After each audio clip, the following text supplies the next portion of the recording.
నెల్లూరులో మయూర్ సెంటర్ యందు బురహానపురం bus depot road యందు మావిల్లగూడెం యందు వర్షం విపరీతంగా ఉరుములతో కూడి పడుతుంది.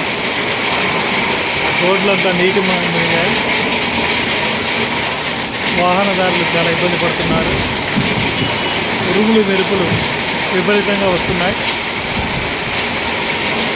ఈ దృశ్యాలు మనం చూడండి. విపరీతమైన గాలి వాన బీభత్సం. వర్షం